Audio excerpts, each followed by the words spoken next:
kedua terkait dengan ELISA, ini agak sulit, tetapi harus saya berikan ya, dan berbeda dengan yang sebelum-sebelumnya kita berikan. Ya, jadi yang topik pertama dan topik kedua, ini kelihatannya baru pertama kali diberikan ya. Topik pertama kemarin kita modif, dan topik yang kedua ini adalah baru.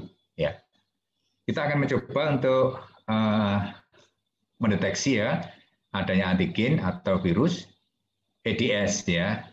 Saudara tahu EDS? Kuliahnya belum ya. Katanya ini masuk penyakit viral pada ayam yang mungkin nanti akan diberikan di semester 7 ya, 6 atau 7 ya. Terkait dengan penyakit unggas ya, manajemen penyakit unggas. Tapi nggak apa-apa. Yang penting kita berikan, yang penting juga supaya saudara paham gitu ya.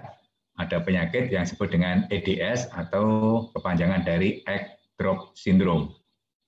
Seperti apa? Nanti kita lihat. Nah, ketika adanya ayam yang terinfeksi oleh virus EDS, ya, tentu di dalam organnya pada perubahan patologi anatomis ada berbagai perubahan ya, terutama pada ovarium, pada oviduct, gitu ya, dan beberapa organ lain yang kita akan mencoba mendeteksi bahwa di dalam ayam yang terinfeksi tadi ada nggak virus EDS-nya gitu ya, sebagai penyebab turunnya produksi telur. Jadi kalau kita lihat, virus ini menyebabkan ayam mengalami penurunan produksi telur, dan juga dari segi kualitas, telurnya sangat jelek sekali ya. Telurnya mirip dengan telur penyu, begitu ya. Nanti coba kita lihat gambarnya. Nah, metode yang kita gunakan untuk mendeteksi virus EDS pada organ ayam ini, kita menggunakan metode indirect sandwich ELISA. Kalau minggu lalu kita melakukan pengukuran titer antibodi dengan indirect ELISA, sekarang ditambah dengan sandwich ya, jadi indirect sandwich ELISA. Saudara bisa bayangkan, kalau saudara makan sandwich kan ada beberapa tumpukan gitu ya, ada roti yang bagian bawah, kemudian mungkin ada potongan daging gitu ya, ayam, sapi, atau telur mungkin, kemudian bagian tengahnya lagi mungkin ada sayur gitu ya, kemudian ada saus ya, dan terakhir ditutup dengan roti yang bagian atas. Nah, bentuk ini mirip seperti itu ya, tapi kita lihat. Nah, kita akan mencoba mendeteksi satu ekor ayam yang diduga atau suspek terinfeksi virus egg drop syndrome. Ya, nanti kita lihat ya. Lanjut. Nah, sebagai bahan pada indirect sandwich ELISA ini, kita siapkan ada tentunya organ ya. Dalam hal ini adalah satu ekor ayam sakit dan satu ekor ayam sehat. Ya. Kedua ayam ini kita ambil organnya yaitu ovarium, oviduct, dan limfa. Ya, baik yang sakit maupun yang sehat ya. Kenapa kita ambil tiga ini? Karena organ ini merupakan cell of tropism. Ya. Tempat predileksi atau tempat di mana virus menyebabkan kelainan, yaitu pada ovarium, oviduct. Sedangkan limfa adalah organ yang menyaring ya, ketika ada mikroorganisme atau bibit penyakit yang masuk dari luar, maka akan disaring oleh limfa, sehingga kemungkinan besar di dalam limfa terdapat mikroba yang ingin kita identifikasi. Dan setelah itu juga kita siapkan antigen atau virus EDS murni yang sudah kita siapkan ya, dan juga ada antibody rapid antivirus EDS, apa itu nanti kita lihat. Ada antibody chicken antivirus EDS, apa itu nanti juga kita lihat. Kemudian juga ada conjugate anti chicken yang berlabel host radish peroxidase. Ada substrat OPD, ortopanilandiamin, ada buffer substrat, sitrat fosfat, kemudian ada sama seperti yang kemarin ya, ada buffer coating, buffer washing, buffer blocking, buffer assay, buffer stopping ya. Tapi ada sedikit perbedaan. Kalau kita kemarin menggunakan buffer stopping NaOH, sekarang menggunakan H2SO4. Perbedaannya di mana nanti kita lihat ya. Oke, alatnya sama seperti kemarin ya.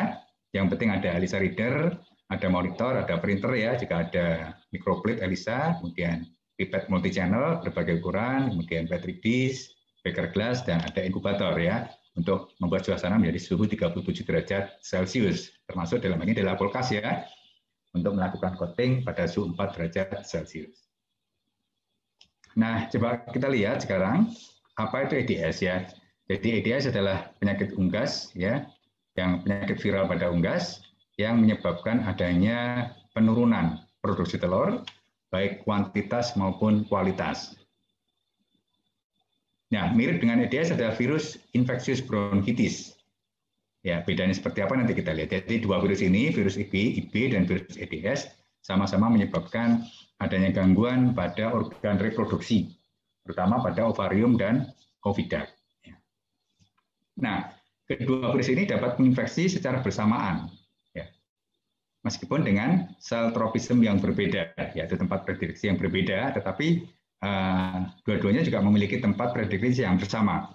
Sama-sama juga suka ovarium, sama-sama suka oviduct. Tapi nanti kita lihat bedanya, ya. Nah, infeksi campuran antara IB dan EDS menghasilkan gejala yang lebih parah. Nah, ini adalah contoh telur yang dihasilkan dari ayam yang menderita EDS, ya. Ini banyak yang kerabangnya tipis, kemudian pecah, gitu ya. Kemudian ada yang berbentuk seperti telur penyu dan sebagainya. Nanti kita lihat detailnya. Nah, ini adalah telur yang dihasilkan oleh ayam yang menderita EDS menghasilkan telur seperti ini. Jadi bentuknya seperti telur penyu gitu ya. Jadi kerabang yang luar itu hilang gitu, tidak terbentuk. Sehingga telur ini kalau kita penyet gitu, itu ya ikut gitu ya, tertekan seperti ini. Ada yang bentuknya kecil, bulat, ada yang memanjang gitu ya, tidak beraturan. Itu adalah telur yang dihasilkan oleh ayam penderita egg drop syndrome. Sementara telur yang dihasilkan oleh ayam yang menderita infeksi bronkitis sedikit berbeda ya. Nah, dari segi kuantitas juga berbeda, kualitas juga berbeda ya. Bentuknya hampir seragam, cuma di sini ada seperti kistut gitu ya. Nah, seperti ini ya. Seperti ini ada bintik-bintik kapur begitu ya, yang menunjukkan bahwa ayam kekurangan kalsium ketika terinfeksi oleh virus infeksius bronkitis. Ya. Ini perbedaan dari segi telur. Sekarang kita lihat perbedaan dari segi organ. Ya. Nah, oviduct adalah sama-sama merupakan sel tropisme dari virus IB dan virus EDS. Ya. Pada kasus infeksi bronkitis, oviductnya menipis dan terjadi cystic oviduct. Nah, seperti ini ya. Oviductnya ada menggelembung gitu berisi cairan. Ya. Virus terdapat pada epitel-cilia oviduct, ginjal, dan trakea. Tapi juga terjadi gangguan pembentukan putih telur karena apa? Oviductnya mengalami kerusakan. Sementara pada EDS juga memiliki sel tropisme yaitu berupa oviduct. Nah, berbeda dengan IB yang ada penipisan pada oviduct, maka pada EDS terjadi pembengkakan dan edem seperti ini. Jadi kalau saudara nanti mungkin ke lapangan ya, ikut kakak saudara atau magang di suatu farm peternakan ayam, jika didapatkan tanda seperti ini, mungkin kemungkinan besar ya, dia kalau dia infeksi bronkitis juga ada EDS. Nah, kalau virus IB terdapat pada epitel cilia oviduct, ginjal dan trakea, maka virus EDS terdapat pada kantong dari sel gland. Ya, kemudian juga terjadi gangguan pembentukan kerabang telur, sehingga telurnya bentuknya seperti telur penyu ya. Ini juga terjadi gangguan pembentukan telur, tetapi terutama dalam putih telur ya, yang lebih encer dibandingkan pada telur yang normal. Ini dari segi organ ya. Sekarang kita lihat lagi. Nah, ini adalah bentuk pada ovarium ya, yang atas adalah bagian atas terjadi pada ayam yang menderita infeksi bronkitis, yang bawah yang menderita EDS. Nah, dalam hal ini nanti organ ini ya, organ oviduct ini kita ambil sebagai sampel, ya demikian juga ovarium ini kita ambil sebagai sampel. Kemudian masing-masing organ kita potong kecil-kecil gitu ya, dengan gunting, ditaruh di mortar, kemudian dikasih pasir kuarsa dan digerus, ya. Dibuat suspensi 10%. Tujuannya apa? Supaya virus yang ada di dalam jaringan, dalam ini ada di dalam organ oviduct dan ovarium, virusnya keluar. Jadi setelah kita gerus, ya, organ tadi kita potong-potong, kita gerus, ya, kemudian kita kasih pasir kuarsa untuk membantu memisahkan sel, memecahkan sel, kemudian setelah itu kita tambah dengan larutan PBS dengan perbandingan 1:10. Jadi artinya kalau 1 gram organ ditambah dengan 9 mili PBS atau PZ, ya. Nah, setelah itu berat disentrifus. Nah, bagian supernatan yang bening nanti akan kita gunakan sebagai sampel untuk diuji. Sementara bagian bawah yang berupa sel nanti akan kita buang. Ya. Jadi intinya itu, sekali lagi, organ yang kita ambil adalah pertama ini ya, oviduct, kedua adalah ovarium, dan ketiga adalah limpa. Ya, di mana limpa merupakan tempat penyaringan pada setiap mikroba yang masuk ke dalam tubuh. Nah, kita akan lihat apakah nanti di dalam oviduct ada yang positif, di dalam ovarium ada yang positif, di dalam limpa ada yang positif. Baik, sekarang kita lanjut ke sandwich ELISA ya. Disebut dengan sandwich ELISA karena ini merupakan bentukan seperti sandwich pada umumnya ya. Roti sandwich yang saudara beli itu ya. Di mana ada tumpukan roti, ya bagian bawah adalah roti bagian bawah dasar dan tumpukan atas adalah roti atas dan di tengahnya ada daging ya, ada telur ya, ada telur ceplok misalnya dan juga ada keju ya. Ada saus dan sebagainya, ada sayur begitu ya, baru roti yang bagian atas. Nah, ini disebut dengan direct karena dia langsung ya, artinya antigen yang kita uji itu akan dijepit oleh apa namanya dua antibodi yang berbeda. Ini mirip dengan sandwich sederhana ya, ada tumpukan roti di bawah, ada daging, ada roti yang di atas. Ya, cuman bagian atas dikasih mungkin ada topping gitu ya. Ada mungkin wijen ya, atau mungkin apa namanya lainnya begitu ya, boleh saus atau apa di bagian atasnya. Sangat sederhana ya. Nah artinya ketika kita menggunakan direct sandwich, maka kita akan mendeteksi ini ya. Jadi bagian kita deteksi adalah antigennya ini. Nah antigen ini boleh misalnya hormon HCG gitu ya. Tahu HCG ya? Apa HCG?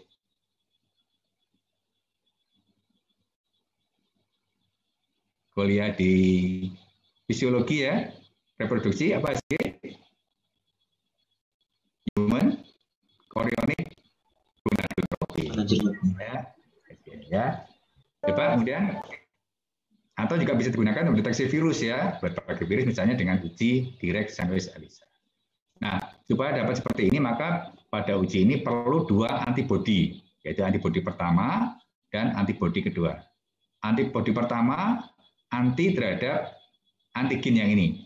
Jadi misalnya adalah virus rabies begitu ya. Ini adalah antibodi pertama antivirus rabies. Ini adalah antibodi kedua antivirus rabies juga. Cuman bedanya yang antibodi kedua yang dilabel dengan enzim. Ya. Ini prinsip pada direct sandwich ELISA. Digunakan untuk mengidentifikasi molekul antigen yang cukup besar dan memiliki beberapa jenis epitope. Ya. Nah, sekarang bedanya apa dengan indirect sandwich ELISA yang akan kita kerjakan siang hari ini.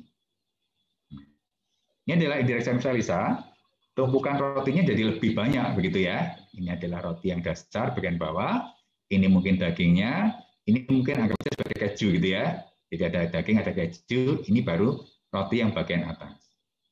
Dalam hal ini indirect sandwich ELISA diperlukan 3 antibodi yang berbeda. Disebut dengan antibodi primer, antibodi sekunder, antibodi tersier ya. Sementara pada direct sandwich ELISA hanya ada antibodi primer dan antibodi sekunder. Khusus pada indirect sandwich ELISA, ini yang bagian bawah adalah antibodi anti-antigen ini. Nah, hari ini kita akan mendeteksi adanya virus EDS di dalam organ. Nah, ini bagian bulat hitam ini akan kita deteksi. Jadi andai kata ini adalah virus EDS, maka antibodi primer adalah antibodi terhadap virus EDS. Antibodi yang sekunder juga antibodi terhadap virus EDS. Nah, bedanya apa? Ternyata antibodi primer dan antibodi sekunder tidak boleh berasal dari spesies yang sama. Misalnya, ini dibuat pada kelinci ya. Ini dibuat pada ayam misalnya. Jadi ini adalah antibodi kelinci antivirus EDS. Ini adalah antibodi ayam antivirus EDS. Nah, antibodi yang ketiga adalah antibodi tersier, itu antibodi yang kedua atau antibodi sekunder. Nah, dalam hal ini kalau ini adalah chicken ya, ayam, maka ini adalah anti chicken ya, mirip pada bentuk indirect ELISA yang kita kerjakan tempo hari ya. Kalau direct ELISA kemarin kan yang di coating adalah antigen ditambah dengan antibodi yang diperiksa ditambah dengan conjugate ya. Nah, beda di sini Kalau pada indirect Samuels ELISA, yang di-coating adalah antibodi primer. Kemudian ditambahkan antigen yang diuji, ditambahkan antibodi sekunder, dan antibodi ketiga, antibodi tersier atau konjugir yang berlabel enzim. Sekali lagi, kalau misalnya adalah bulat ini adalah virus EDS, ya, maka ini adalah antibodi anti-EDS. Ini juga sama, antibodi anti-EDS, tapi dibuat pada spesies yang berbeda. Andai kata ini dibuat pada kelinci, ini dibuat pada ayam, maka ini adalah anti-chicken. Nah, sebaliknya misalnya, kalau kita ingin mendeteksi virus distemper pada anjing misalnya ya, ini adalah virus distemper pada anjing, ya, ini boleh misalnya antibodinya dari mais. Ya. Antibodi mais anti distemper anjing. Ini adalah misalnya dari tikus ya, rat ya. Berarti antibodi rat anti virus distemper. Nah, kalau ini rat berarti ini adalah anti rat yang berlabel enzim. Jadi intinya adalah antibodi ini antibodi primer antigen EDS atau virus EDS. Antibodi yang kedua adalah anti virus EDS tapi berbeda spesies. Dan antibodi tersier adalah antibodi sekunder. Nah, bagaimana cara pembuatannya mungkin sudah tahu ya, sama seperti yang kemarin. Jadi kalau kita ingin membuat antibodi yang primer, maka antigen ini suntikan ke hewan coba, misalnya pada mencit, tadi ya mais ya. Maka di dalam tubuh mencit akan timbul antibodi anti, misalnya adalah virus EDS. Yang kedua ini juga begitu, membuat antibodi sekunder. Bagaimana caranya? Ini, sorry ya. Virus ini kita suntikan misalnya ke kelinci ya, maka di dalam tubuh kelinci akan timbul antibodi kelinci antivirus EDS. Nah, bagaimana dengan membuat antibodi tersier? Berarti yang kita suntikan adalah ini ya. Jadi antibodi dari kelinci ini kita suntikan misalnya ke domba ya, maka di dalam tubuh domba akan timbul antibodi anti kelinci ya, yang kemudian kita label dengan enzim. Nah, pada antibodi satu adalah anti-antigen ini, berarti antivirus EDS ya. Antibodi kedua juga anti-antigen, berarti artinya antivirus EDS. Antibodi ketiga adalah anti-spesies ya. Ini berarti adalah kalau ini chicken, ini anti-chicken. Nah, dalam hal ini yang kita kerjakan hari ini adalah antibodi kelinci antivirus EDS. Ini adalah antibodi ayam antivirus EDS. Ini adalah antibodi anti ayam. Ya, kemudian ditambah dengan substrat. Baik, lanjut sekarang. Nah, kira-kira kalau dengan gambar yang lebih bagus seperti ini ya. Jadi yang coating pertama adalah antibodi dari kelinci ya. Ini betulan dari kelinci ya. Oke. Kemudian ini adalah antigennya. Ya. Dalam hal ini adalah antibodi ini mengenali ujung antigen yang ini, yang N, ya. Sedangkan antibodi yang sekunder mengenali ujung yang karboksil. Kemudian ini adalah konjugir. Dalam ini adalah antibodi sekunder ya, yang berlabel enzim Host-Reduced peroxidase. Jadi dengan demikian, antibodi ini adalah anti ini, antibodi yang sekunder anti ini, dan antibodi tersier anti ini. Ini tidak akan bisa bereaksi dengan ini ya, beda ya. Antibodi tersier tidak akan bereaksi dengan antigen. Antibodi tersier juga tidak akan bereaksi dengan antibodi primer ya, karena memang masing-masing memiliki pasangan yang berbeda, sehingga kalau dirangkai indirect Samuels ELISA menjadi bentuknya seperti ini ya. Ada antibodi primer, ada antigen yang diuji, ada antibodi sekunder, ada antibodi tersier. Baik, kita lanjut sekarang. Nah, sekarang kita lihat seperti ini ya. Nah, kita akan mencoba identifikasi virus yang ada di dalam tubuh ayam ini. Ayam ini suspek atau diduga menderita infeksi virus EDS. Ya, kemudian organnya kita ambil yaitu ovarium, oviduct, dan limpa, dan kita gerus, kita buat suspensi 10%.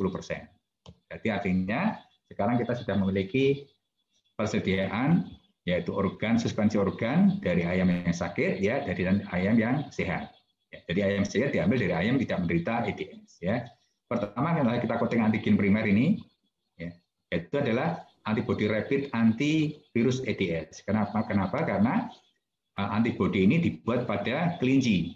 Di kelinci kita suntik dengan virus EDS, maka di dalam tubuh kelinci timbul antibodi anti EDS. Nah, karena dibuat pada kelinci, maka namanya adalah antibodi rapid antivirus EDS. Ini adalah antigen yang diperiksa dalam adalah virus EDS yang ada di dalam organ, misalnya di dalam oviduct, ovarium, atau limfa. Ya. Dan ini adalah antibodi yang sekunder, yaitu antibodi chicken anti-EDS, di mana antibodi ini dibuat dengan cara menyuntikkan virus EDS pada ayam. Ya. Sedangkan ini untuk dapat melihat hasil, maka perlu ditambahkan conjugate anti-spesies. Jadi kalau ini ayam, ini adalah anti-ayam. Ini kebetulan dibuat pada rabbit ya, dengan cara menyuntikkan antibodi ayam ke tubuh kelinci. Maka di dalam tubuh kelinci akan timbul antibodi rabbit anti-chicken yang kemudian kita label dengan Oxyradis peroxidase. Paham sampai sini? Paham. Ada yang bingung? Ada yang bingung? Nggak apa-apa. Kalau misalnya ada bingung, saya ulang ya. Nggak apa-apa. Paham, Prof. Paham? Yang lain?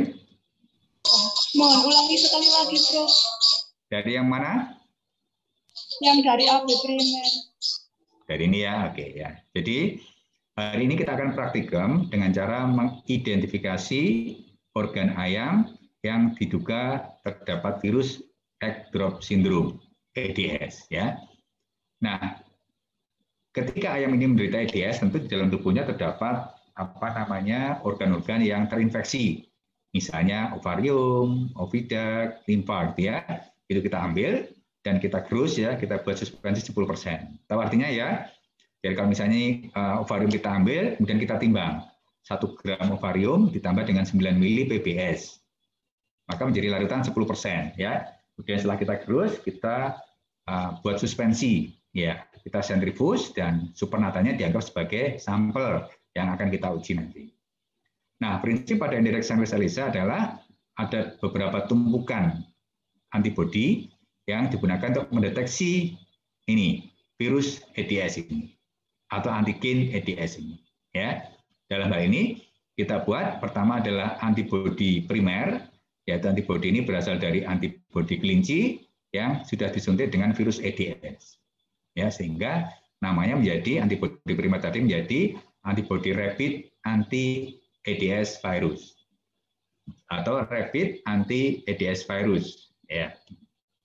Nah, kemudian tentu kalau ini sudah kita coating, dia akan nempel pada mikroplit ya, sama seperti kemarin pada direct ELISA yang kita coating adalah antigen ya. Nah, sekarang kita balik, yang kita coating adalah antibodi. Jadi kalau kita ingin mendeteksi antigen, yang di coating adalah antibodi. Kalau kita ingin mendeteksi antibodi, yang di coating adalah antigen. Jadi ada kebalikannya ya sebagai standar. Nah, setelah antibodi ini kita coating ya selama 18 jam. Kemudian besoknya kita cuci, kemudian kita blocking ya, kemudian kita tambahkan antigen ya. Dalam hal ini adalah suspensi dari organ ayam tadi. Ada ovarium, ada oviduct, ada limfa, nanti kita lihat ya tata letaknya seperti apa. Nah, bila di dalam organ tadi suspensi tadi memang mengandung virus EDS, maka akan ditangkap oleh antibodi primer ini di sini. Nah, kemudian supaya dapat teridentifikasi, maka ditambahkan antibodi yang kedua, antibodi sekunder, yaitu antibodi ayam antivirus EDS, chicken anti-EDS virus. Ya, dan bila memang antibodi ini memang mengenal antigen ini, dia akan mengikat di sini. Nah, sampai sini belum selesai, ya, maka harus ditambah lagi dengan conjugate, yaitu antibodi yang berlabel enzim. Nah, conjugate adalah antibodi yang anti-spesies. Jadi kalau misalnya ini adalah ayam, ini adalah anti ayam. Kalau ini misalnya ini sapi, ini menjadi anti sapi. Nanti kita lihat contoh lainnya ya. Nah, kemudian kalau dia itu memang ini adalah antibodi ayam, ini adalah conjugate anti ayam, dia akan bereaksi di sini. Nah, selanjutnya kita tambahkan substrat ya, maka nanti akan terjadi perubahan warna dan well atau sumuran yang berwarna dia adalah yang positif ya. Nanti kita lihat seperti apa bentuk warna dari praktikum yang kita kerjakan hari ini ya. Paham ya? Paham, Prof. Oke ya, coba sekarang saya balik lagi ke sini ya. Nah, ini misalnya ini ya gambar ini. Jadi ini adalah antibodi anti EDS yang dibuat pada kelinci ya. Dalam contoh ini pada rabbit kebetulan ya. Ini Ini adalah virus EDS misalnya berupa peptida atau protein ya. Ini adalah, tapi sayangnya antibodi ini dibuat pada domba gitu ya. Boleh, nggak apa-apa. Tapi harus terhadap virus EDS. Ya, supaya mengikat begitu ya. Jadi misalnya saya balik, ini adalah antibodi kelinci anti EDS, ini virus EDS, ini antibodi domba anti EDS, maka ini adalah anti domba ini ya. Nah, anti SIP antibody. Jadi ini adalah anti spesies. Ini boleh dibuat misalnya pada sapi ya, pada anjing, pada kucing gitu ya. Yang kemudian terjadi dilabel dengan enzim Oestradius peroxidase. Ya. Oke, sekarang lanjut. Nah, ini adalah tahapan kerja dari indirect ELISA. Kalau tempoh hari kita mengerjakan indirect ELISA sekitar 21,5 jam, maka sekarang lebih panjang. Ya, perhatikan. Pertama adalah coating antibodi primer 18 jam, suhunya 4 derajat Celcius. Ya.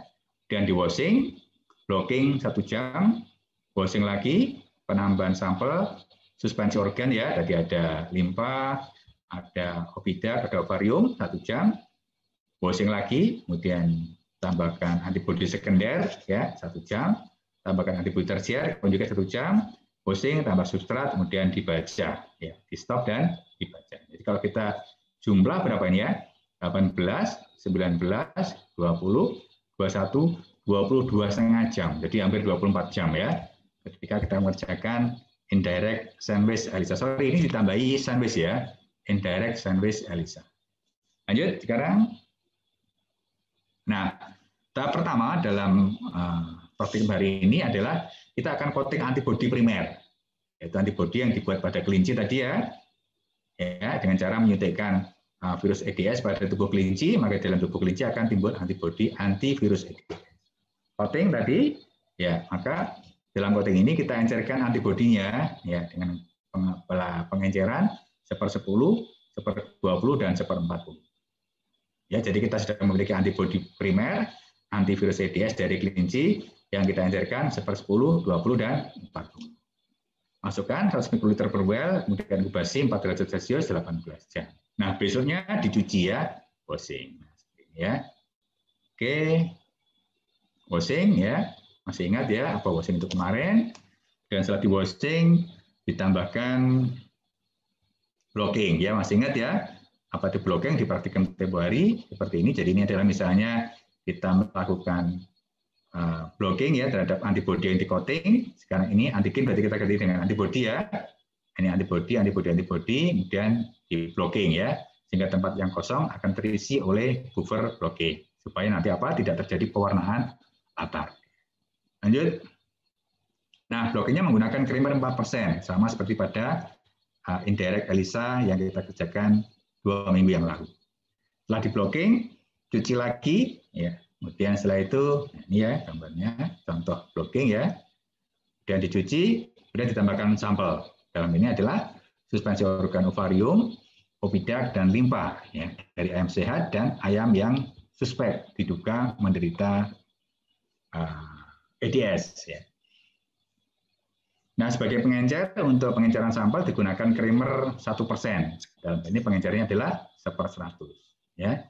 Jadi kalau tadi suspensinya sudah diencerkan 1/10 kan, waktu membuat tadi sudah diencerkan lagi 10 kali, ya maka menjadi 1/100. Volumenya adalah 100 mikroliter per well dan inkubasinya 37 derajat 1 jam. Lanjut. Kemudian setelah selesai ya penambahan anti sampel, kemudian diinkubasi, kemudian di washing ya. Setelah washing ditambahkan antibodi sekunder. Dan inilah antibodi chicken antivirus rabies. Pengenceran 1/100, volumenya 100 mikroliter per well, inkubasinya 1 jam, suhunya 37 derajat Celcius. Ini selesai, kemudian dicuci lagi, gitu ya, washing lagi, kemudian ditambahkan antibodi tersier, yaitu antibodi rapid anti-chicken yang berlabel Oestradius peroxidase dengan pengenceran 1/1000. Volume 100, inkubasinya 37 derajat 1 jam. Setelah itu kemudian ditambahkan substrat. Ya, dalam hal ini substratnya berbeda ya, karena konjugatnya berlabel enzim beda, maka substratnya nggak berbeda ya. Dalam hal ini kita pakai substratnya adalah OPD, ortopanilen diamin, volumenya adalah 100 mikroliter, suhunya 37 derajat, 30 menit. Ya, kalau kemarin 15 menit, ini lebih panjang, sekitar 30 menit. Ya. Setelah itu kemudian dilakukan pembacaan. Nah, kemarin waktu kita mengerjakan indirect ELISA, kita menggunakan konjugate yang berlabel alkalin fosfatase. Ya, masih ingat ya? Substratnya adalah PNPP, kemudian dibaca pada panjang gelombang 405, berwarna kuning. Nah, hari ini adalah kita menggunakan konjugate yang berlabel HRP, substratnya adalah OPD, dibaca pada panjang gelombang 492, warnanya oranye, kecoklatan. Ya, seperti apa? Nanti kita lihat. Ya, boleh kita misalnya menggunakan APTS ya, tapi absorbannya harus panjang gelombang 414, warnanya hijau. Kalau kita pakai TMB 450 warnanya kuning ya, atau kalau kita pakai Autoluidin 450 warnanya kuning, atau 5S warnanya coklat. Baik. Nah, setelah dengan penambahan terakhir substrat, kemudian terjadi reaksi ya. Kalau kemarin pada indirect ELISA menggunakan alkalin fosfatase konjugatnya, maka reaksinya seperti ini ya. Parabenil nitrofenil fosfat ditambah dengan H2O menjadi para-nitrophenol ya, dan fosfat inorganik yang berwarna kuning, sementara tidak berwarna menjadi berwarna. Sementara pada penggunaan HRP maka ada produk intermediate, dan ketika produk intermediate ditambah dengan substrat pengoksidasi maka timbullah warna. Ya, jadi yang gambar yang bawah ini merupakan reaksi yang terjadi pada indirect Xanthus ELISA yang menggunakan Clostridium peroxidase sebagai konjugate ya, label pada konjugate. Lanjut, nah pembacaan juga sama dengan kemarin ya. Ini adalah mesinnya yang ada di virologi. Kemudian kita buka dengan tombol on off ya. Ini. Kemudian setelah ini kotak ini keluar, maka dimasukkan plate-nya. Nah, plate akan menempati tempat seperti ini ya, persis satu plate ini ruangnya seperti ini ya. Dan kita tekan tombol enter lagi, dia akan masuk ya. Kemudian kita setting ya tempatnya dengan melalui monitor di mana letak kontrol positif, kontrol negatif ya, standar, blank gitu ya. Sampel di mana? Ya setelah itu kemudian kita baca. Nah, di dalam alat ini sama dengan kemarin ya, terdapat sumber cahaya yang akan dibawa oleh vibrograde, kemudian cahayanya akan mengenai pada larutan ini lewat bagian bawah. Nah, setelah itu cahaya ini akan ditangkap oleh detektor dan preamplifier, kemudian diterjemahkan menjadi angka yang disebut dengan optical density. Ya, sehingga warna ini menunjukkan semakin pekat warnanya, semakin tinggi kandungan dari antigen atau antibodi yang dicari. Kalau kemarin kita mencari antibodi, berarti antibodi yang well-nya pekat, berarti pasti kandungan antibodinya tinggi. Kalau hari ini, kalau well-nya ini berwarna pekat, berarti antigen yang kita deteksi adalah konsentrasinya atau kadarnya tinggi. Lanjut. Nah, kemudian pembacaan ELISA sama dengan kemarin ya. Masukkan microplate pada reader, kemudian setting tempat penempatan sampel, anti-serum standar, kontrol negatif, dan blank ya. Setting pada panjang gelombang 492 nanometer. Karena apa? Kita menggunakan konjugatnya adalah Clostridium peroxidase dengan substrat adalah OPD. Yang angka yang keluar dari reader disebut sebagai kerapatan optik atau optical density. Semakin pekat warna, semakin besar nilai optical density. Baik, lanjut sekarang. Ini adalah alatnya ketika kita membaca ya, seperti ini ya. Ini tinggal ada tombol-tombol yang harus kita baca, yang alat ini kita hubungkan dengan monitor dan printer ya. Kebetulan saudara tidak bisa offline sehingga hanya membayangkan gitu ya, tapi ini nggak apa-apa, ketika saudara masuk, saudara boleh melihat alat ini, karena alat ini ada di lab virologi di lantai 2. Lanjut. Nah, kira-kira nanti letaknya seperti ini ya. Tadi saya sampaikan bahwa kita memiliki antibodi ya, antibodi primer dengan konsentrasi 1/10 ya. Kita masukkan di lubang di baris A sama baris B, sama semua ya, 100 mikroliter. Jadi antibodi primer berupa antibodi rapid anti EDS ya, dengan konsentrasi 1/10 masukkan ke baris A dan baris B, sama semua 100 semua. Oke ya. Kemudian antibodi yang kedua, yaitu antibodi dengan pengenceran 1/10, antibodi primer dengan pengenceran 1/20, masukkan ke baris C dan baris D. Ya, ini coating dulu ya. Kemudian antibodi primer yang ketiga, yaitu antibodi kelinci anti-EDS dengan konsentrasi 1/40, masukkan ke ini ya, baris E dan F. Kemudian G dan H tidak boleh kosong ya, kita isi dengan tidak mengandung antibodi, tetapi dengan menggunakan buffer coating ya, yang digunakan untuk melarutkan antibodi tadi. Ya, sehingga terisi di sini.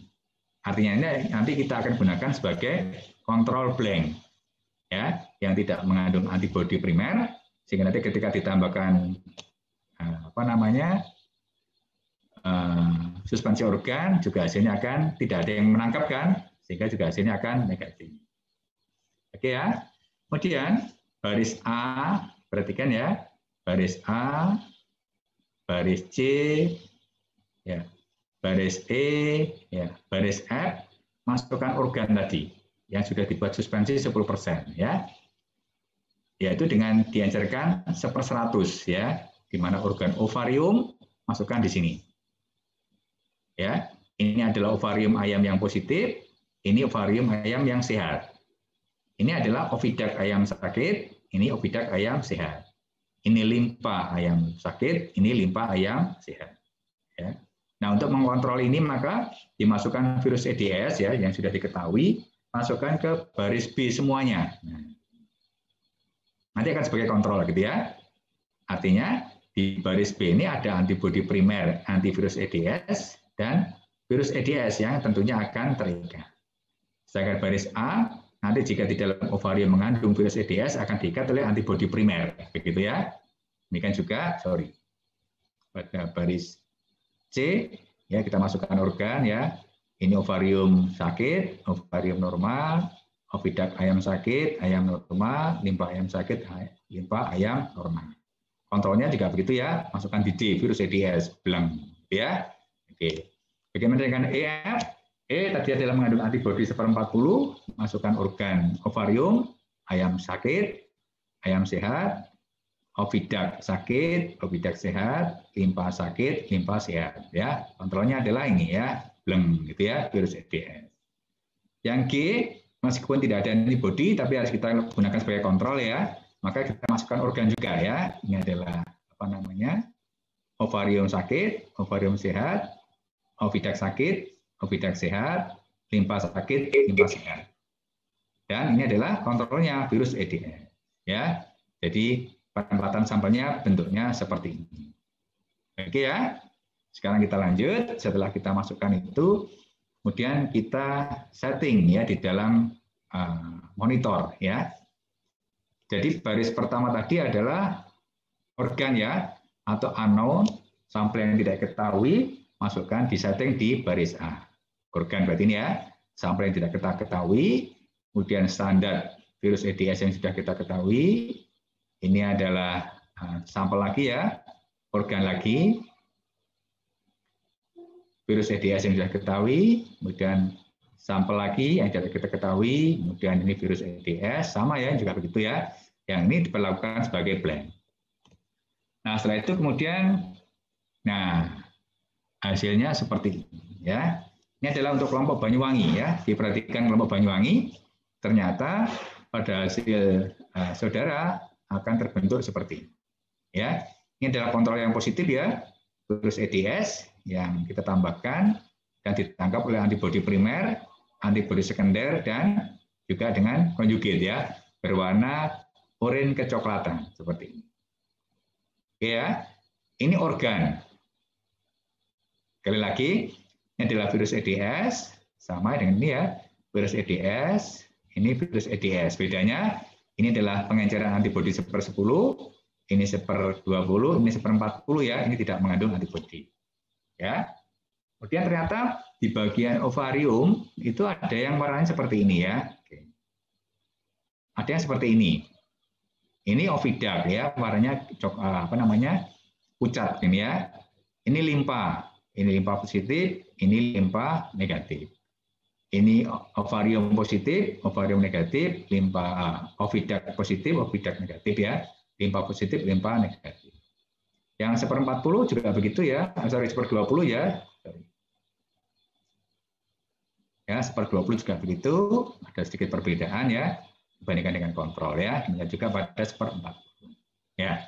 Dan setelah ini kita baca ya. Ini yang kelompok BWI. Kemudian yang kelompok E dan F. Untuk kelas E dan F hasilnya seperti ini ya, berbeda ya, sedikit berbeda, tapi susunannya sama seperti tadi ya. Oke, kelas EF, kemudian ini kelas DC. Ada sedikit perbedaan ya antara ini dengan ini. Ini kan ovariumnya datanya ada perubahan warna ya, oviductnya tidak ada, limpanya ada sedikit perubahan ya. Nah di kelompok ini DC, ovariumnya ada perubahan, oviductnya ada, tapi limpanya tidak ada.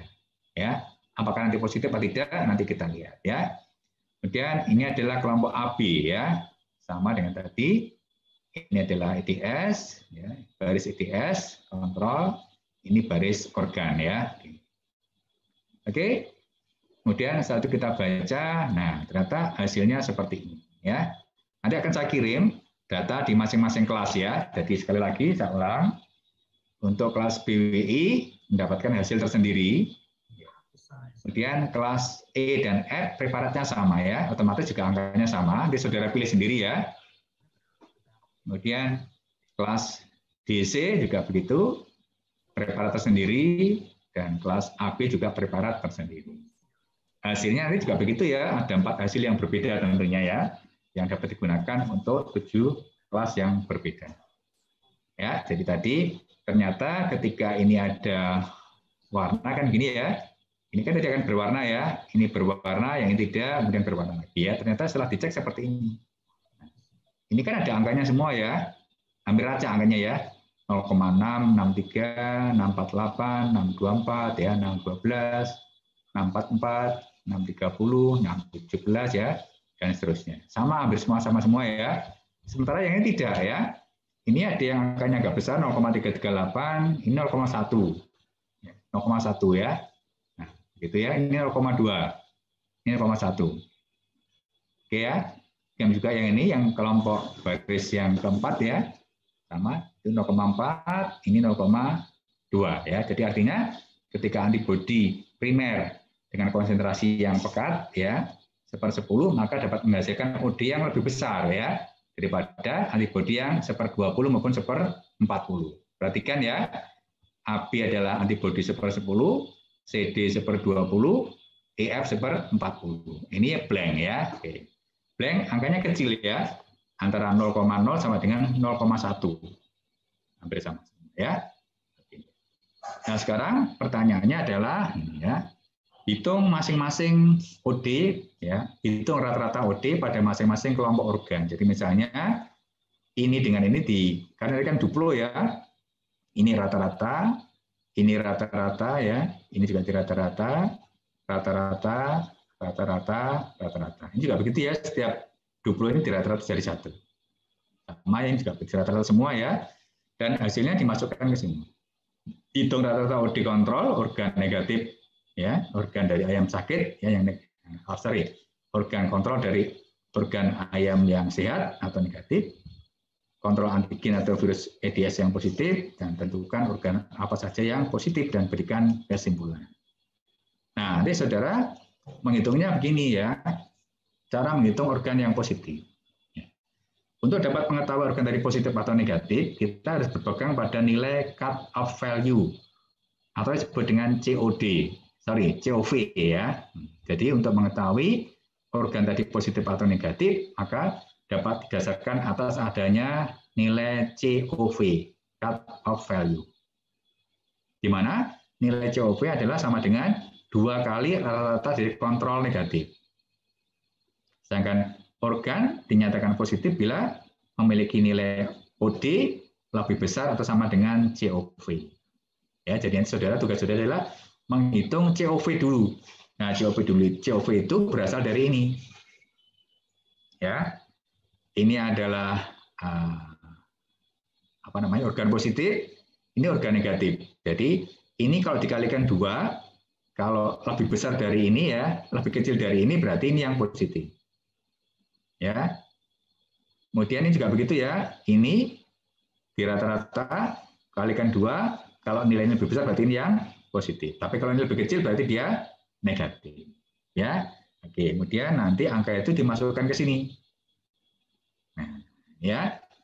Tadi adalah antibodi 1/10 ya. Organnya adalah dari ovarium suspek ya. Ovarium negatif, virus EDS ya. OD1 berapa, OD2 berapa, rata-ratanya berapa ya. Keterangannya positif atau negatif. Demikian juga yang OVA negatif, seterusnya ya. Ini antibodi 1/10, 1/20, 1/40 ini tidak mengandung antibodi. Semua di rata-rata dulu ya. Ini pada organ ovarium. Kemudian pada organ oviduct ya, juga begitu ya. Ya. Dihitung semuanya. Kemudian ini organ limpa. Sama ya. Dihitung juga. Kemudian terakhir adalah setting kemarin ya. Cara kita membaca adalah pertama dengan menghidupkan komputer dulu. Ya, yang dihubungkan dengan mesin dan monitor ya. Kemudian pilih, dalam hal ini adalah apa namanya? Baru gitu ya. Kita boleh yang apa namanya? Pemeriksaan baru begitu. Kemudian 3 adalah apa namanya? Pilih layout ya. Layoutnya dipilih, diklik nanti akan keluar seperti ini. Nah, ya. Kemudian masukkan ini misalnya adalah kontrol begitu ya. Tergantung tata letaknya ya. Tata letak seperti saya terangkan di depan. Ini adalah contoh yang minggu kemarin ya, tapi yang bersama ya. Kemudian masukkan plate-nya seperti ini ya. Kemudian cek kalau kemarin menggunakan absorban 405, sekarang menggunakan absorban 492 klik yang posisi 4 ya, pada absorban 492. Setelah itu mulai ada pembacaan ya, tekan tombol ini maka plate akan masuk ya. Setelah itu mulai terjadi pembacaan ya, war gitu, muter-muter ini, bulatan ini ya. Kemudian terjadi pembacaan dan selanjutnya akan keluar angka seperti ini. Ya, angka ini disebut dengan optical density. Nah, besar kecilnya tergantung dari ketika kita meletakkan sampel tadi, ya, apakah dia besar atau kecil. Oke, kemudian ini setelah kita print menjadi ini bentuknya ya. Jadi angka ini setelah di print menjadi ini. Oke ya, oke, nah, selesai. Baik, oke, ada pertanyaan sampai di sini?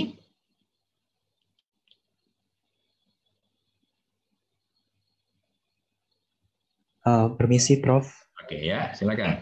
Mau izin bertanya, saya masih belum jelas tentang mengenai COV tadi, Prof. Oh, ini ya. Oke. Ya, serta penerapannya ketika dibuat ya. Pada praktikum, laporan praktikum itu, Prof. Terima kasih. Oke. Jadi untuk kita menentukan sampel tadi positif atau negatif, maka didasarkan atas COV, yaitu cut off value. Nah, cut ini tentunya didasarkan atas hasil riset, ya. Jadi dalam teori organ dinyatakan positif bila memiliki nilai COV 2-3 kali dari COV. Tetapi dalam hasil penelitian ini kita cukup menggunakan 2 COV. Sudah dapat membedakan antara organ yang positif mengandung virus EDS dengan organ yang negatif tidak mengandung virus EDS.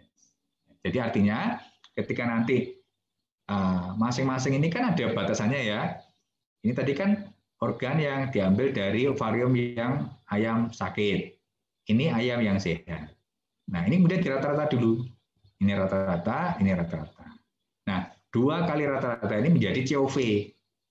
Ya, karena dengan batasan tadi. Nah, bila angka ini lebih besar dari atau sama dengan COV 2 kali COV ini, maka dinyatakan ini adalah positif. Gitu ya.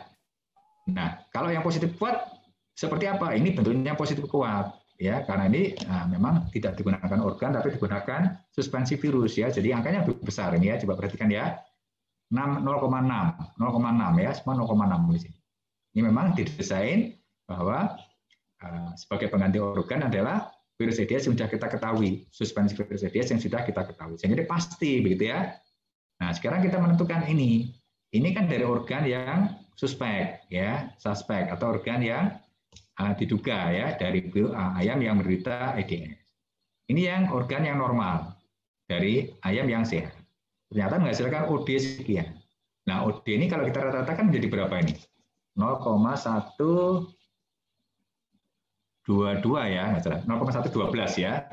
0,112. Ini kalau 2 kali kan, kalau 2 kali 0,00 jadi 0,024 ya, 024 gitu ya. Kalau kita rata-rata ya, kemudian di rata-rata menjadi dikalikan 2 menjadi 0,24. Ini kan lebih besar berarti ya, 0,328. Jadi artinya organ ini positif ya terhadap ini. Ini pada konsentrasi antibodi 1/10. Nah, bagaimana dengan ini? Ini kan Ovidac ya. Ovidac sekian ya. Ternyata Ovidac dari hewan yang sakit ya, ayam sakit ini di ayam sehat. Ternyata tidak jauh berbeda ya. 2 kali ini berapa ini?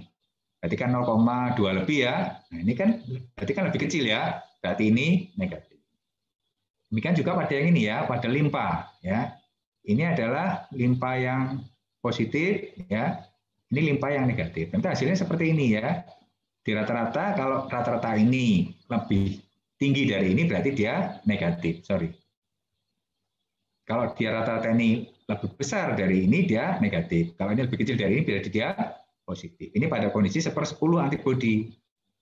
Nah, bagaimana jika antibodinya kita encerkan lagi gitu ya? Nah, seperti ini ya. Ternyata hasilnya seperti ini. Ini kalau kita rata-rata dikalikan 2, ini masih lebih besar ya. Berarti ini masih positif. Pada pengenceran antibodi 1/20 ya. Nah, bagaimana dengan yang ketiga ya? Ini kalau negatif dikalikan 2 0,18 ya. Ini 0,172 sama dengan 0,164. Berarti artinya ini negatif ya, karena ini adalah lebih kecil dari 2 kali rata-rata kontrol negatif pada kondisi antibodi yang 1/40.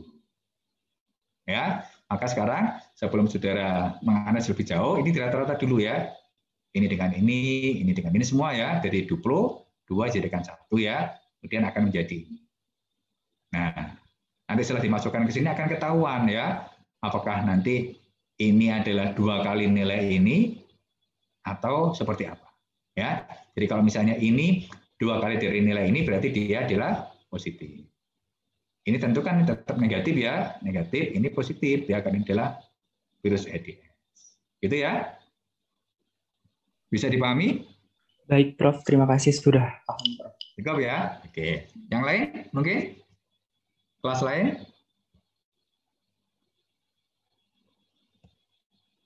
Sebelum berlanjut, nanti kita akan masuk di aula pada 12.45 ya. Sudah disiapkan post test ya. Harus sudah kerjakan di aula. Kemudian laporan praktikum akan saudara buat ya, setelah itu akan kami kirimkan hasil ya dari masing-masing kelas ya, masing-masing pemeriksaan dari kelas A dengan B sama, C, D sama, EF sama, Banyuwangi sendiri. Kemudian setelah itu nanti di laporan dikumpulkan paling lambat hari Jumat. Ya. Apapun alasannya ya, oleh karena itu tolong bagi yang jauh ya, yang sulit dijangkau oleh sinyal, tolong laporannya jangan mepet ya. Nanti ketika di Jumat nggak bisa masuk, bilangnya nggak ada sinyal, Prof, nggak bisa masuk sehingga telat gitu. Makanya itu kalau misalnya Selasa besok sudah selesai ya, masukkan aja di aula gitu ya. Rebu selesai, masukkan di Rebu gitu ya. Kamis selesai, masukkan sehingga saudara tidak dibebani oleh tidak adanya sinyal di daerah saudara masing-masing. Gitu ya. Oke, jadi sekali lagi tolong nanti 12.45 saudara mulai mengerjakan post test dan hasil akan kami segera kirimkan by WA ya, terkait dengan hasil dari masing-masing Jadi yang saya kirimkan ini ya, data ini dan data ini ya, masing-masing kelas. Ini dengan ini ya. Jadi ini misalnya hasilnya ini ya kita kirimkan ini, kemudian dari ini saudara lakukan analisis gitu ya. Daerah mana yang atau organ mana yang positif ya berdasarkan nilai COV tadi. Oke? Ada lagi yang belum paham? Prof, maaf saya izin bertanya. Oke, silakan. Kelas apa ini? Itu kan organ dinyatakan Nabila Prof dari kelas D. Iya, oke. Itu kan organ dinyatakan positif bila memiliki rata-rata OB lebih besar sama dengan COP. Nah itu kenapa kok lebih besar sama dengan bukan lebih besar? Kan COP harusnya kan organnya sehat ya. Berarti kan nggak terdeteksi virus gitu. Oke, ya misalnya gini ya. Terima kasih. Ya, misalnya COV-nya adalah 0,2. Ya, misalnya gini. OD dari kontrol negatif adalah 0,1. Kalau COV-nya berapa berarti?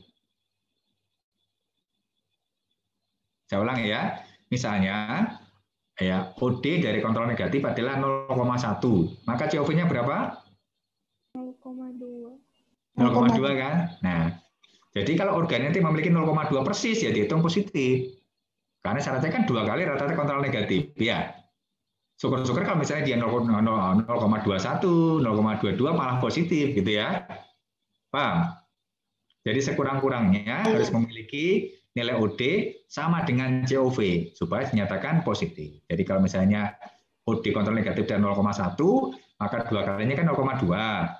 Maka sampel yang memiliki OD 0,2 dianggap positif. Karena syaratnya adalah 2 kali rata-rata dari kontrol negatif.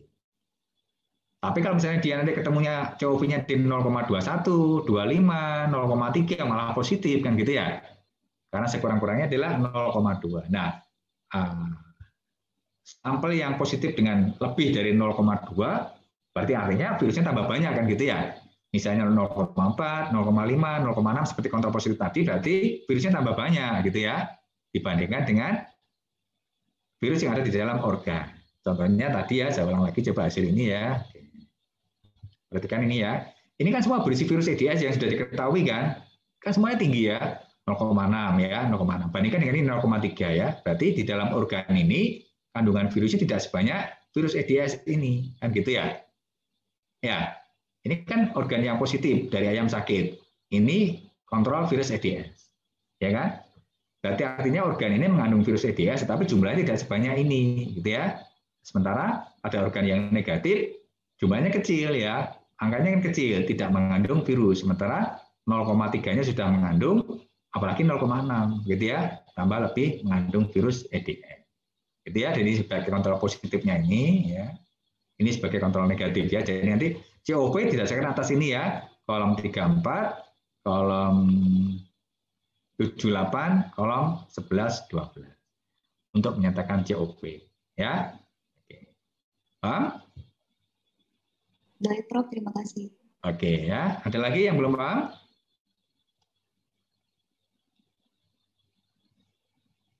Monggo silakan yang lain ya. Untuk kelas F nanti jika kurang paham bisa tanya ke Dokter Martia ya. Oke, baik, Prof. WA aja ya di Dokter Martia ya. Oke, yang lain?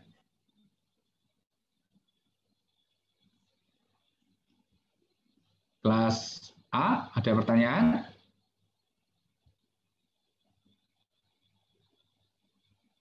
B, C, D,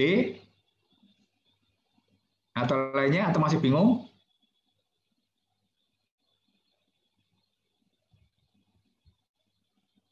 Gimana? Paham semua berarti ya? Kalau tidak ada pertanyaan berarti paham semua. Ya, oke. Jadi kalau tidak ada, kita akan masuk kelas di aula ya, dan mulai mengerjakan di 12.45. Ya. Oke, masih saya tunggu jika ada yang masih belum paham, belum jelas. Dan pertanyaannya adalah setelah dihitung rata-rata masing-masing OD ya, kepada organ, kemudian organ yang ayam sehat atau negatif, kemudian virus positif ya, kemudian pertanyaannya adalah organ mana saja yang positif ya. Tadi kan ada limpa, ada ovidak, ada ovarium ya. Jadi mungkin saja nanti hasilnya ada yang kelompok yang ovidaknya positif ya, ovarium negatif, limpa negatif. Ada kelompok lagi yang ovarium positif, ovidak negatif, limpa negatif ya. Ada mungkin juga nanti kelompok yang semuanya positif atau semuanya negatif, tergantung hasil dari COV ya, dari masing-masing sampel yang saudara kerjakan. Nah, oleh itu kemudian dibuatlah kesimpulan. Ya. Oke, kemudian nanti coba saya stop share dulu ya. Saya cek dulu yang bagian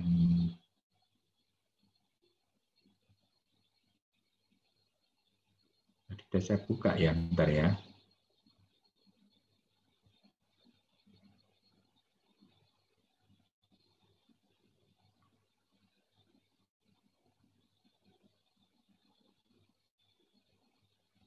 Bentar